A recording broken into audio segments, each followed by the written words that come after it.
नमस्कार. फक्त योजना या यूट्यूब चॅनलवर मी ओमकार तुमचं स्वागत करतो. तर संपूर्ण महाराष्ट्रामध्ये जे दिव्यांग पेन्शन आहे, संजय गांधी निराधार पेन्शन योजना, तर या पेन्शन योजनेमध्ये वाढ करण्यासाठी प्रयत्न सुरू आहेत. येत्या 2 ते 3 दिवसामध्ये या संदर्भातला निर्णय मुख्यमंत्री किंवा इतर जे आहे तर यांच्यासोबत बैठका घेऊन होणार आहे. तर लक्षात घ्या, आता ही पेन्शन वाढ ₹6,000 पर्यंत होणार आहे की किती होणार आहे, या संदर्भात लवकरच अपडेट देण्यात येतील. तर याचबरोबर श्रावणबाळ सेवा राज्य निवृत्तीवेतन योजना यांची देखील पेन्शन वाढणार आहे का?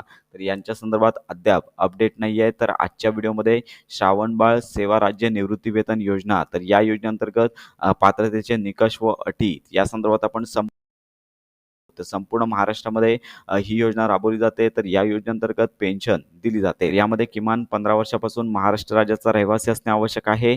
तर लक्षात घ्या, वय वर्ष 65 व त्या वर्षावरील जे नागरिक आहेत ते अर्ज करू शकतात. येथे पात्रतेची अर्हता देण्यात आली आहे. कुटुंबाचे नाव ग्रामीण व शहरी भागाच्या दारिद्र्य रेषेखालील कुटुंबाच्या यादीत समाविष्ट असावे किंवा कुटुंबाचे वार्षिक उत्पन्न दिव्यांग लाभार्थ्यासाठी प्रतिवर्ष ₹50,000 तर इतर सर्व लाभार्थ्यांकरता 21,000 पर्यंत मर्यादा देण्यात आलेली आहे. तर या उत्पन्न गटात जर तुम्ही येत असाल तरच या योजनेकरता सदर अर्ज तुम्हाला करता येईल. तर लक्षात घ्या, आर्थिक सहाय्य निवृत्तीवेतन, तर दारिद्र्य रेषेखालील कुटुंबाच्या यादीत नाव असलेल्या व कुटुंबाचे वार्षिक उत्पन्न 21,000 पर्यंत असलेल्या लाभार्थ्यांना ₹1,500 प्रति लाभार्थी दरमहा पेन्शन मिळणार आहे. त्याच दारिद्र्य रेषेखालील कुटुंबाच्या यादीतील लाभार्थ्यांना केंद्र शासनाकडून इंदिरा गांधी वृद्धापकाळ निवृत्तीवेतन योजनेखाली 65 ते 79 वर्ष वयोगट सुमारे ₹200,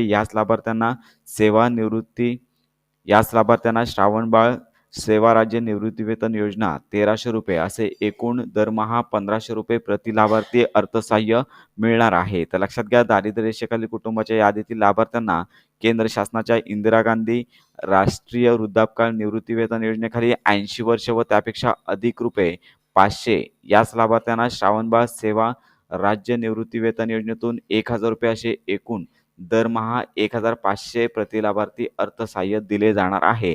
तर लक्षात घ्या, या योजनेअंतर्गत ₹1,500 पेन्शन दरमहा दिली जाते. त्यामध्ये आवश्यक कागदपत्रे, वयाचा दाखला, यामध्ये ग्रामपंचायतीच्या, नगरपालिकेच्या, महानगरपालिकेच्या जन्मनोंद वहीतील उताऱ्याची साक्षांकित प्रत किंवा शाळा सोडल्याचा दाखला किंवा शिधापत्रिकेमध्ये अथवा निवडणूक मतदार यादीमध्ये नमूद केलेल्या वयाचा उतारा किंवा आधार कार्ड इत्यादी यापैकी एक पुरावा ग्राह्य धरण्यात यावा. सदर पुरावे उपलब्ध नसल्यास ग्रामीण व नागरी रुग्णालयाच्या वैद्यकीय अधिकारी किंवा त्यापेक्षा वरिष्ठ दर्जाचे शासकीय वैद्यकीय अधिकाऱ्याने दिलेला वयाचा दाखला ग्राह्य धरण्यात यावा. त्याचबरोबर वैद्यकीय प्रमाणपत्राच्या आधारे नमूद केलेले वय सकृतदर्शनी दिसणारे वय यामध्ये तफावत नसेल याची दक्षता घ्यावी.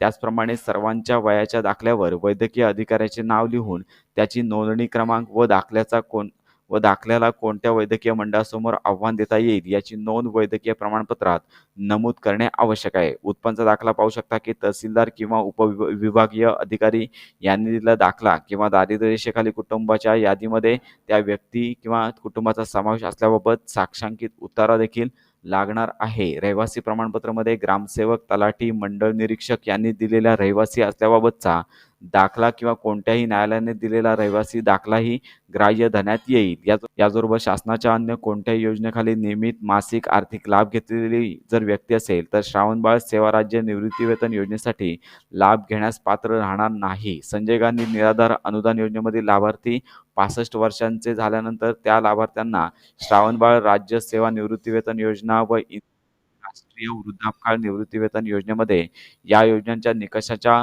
अधीन राहून सामावून घेतले जाणार आहे. तर याचबरोबर एखाद्या विशिष्ट प्रकारची शासनाकडे प्राप्त झालेल्या विहित अटींची पूर्तता करीत असलेल्या अर्जदाराचा अर्ज मंजूर किंवा नामंजूर करण्याचे अधिकार शासनाला राहणार आहे. तर अशा प्रकारे या योजनेची संपूर्ण माहिती देण्यात आली आहे. जर तुम्ही पात्र असाल तर तुम्हाला हा अर्ज करायचा आहे. अर्ज तुम्ही जवळच्या तहसील कार्यालयामध्ये देखील करू शकता. हा अर्ज ऑनलाईन देखील करता येतो. ऑनलाईन अर्ज कसा करायचा या संदर्भात संपूर्ण व्हिडिओ लवकरच आपल्या चॅनलवर अपलोड करण्यात येईल.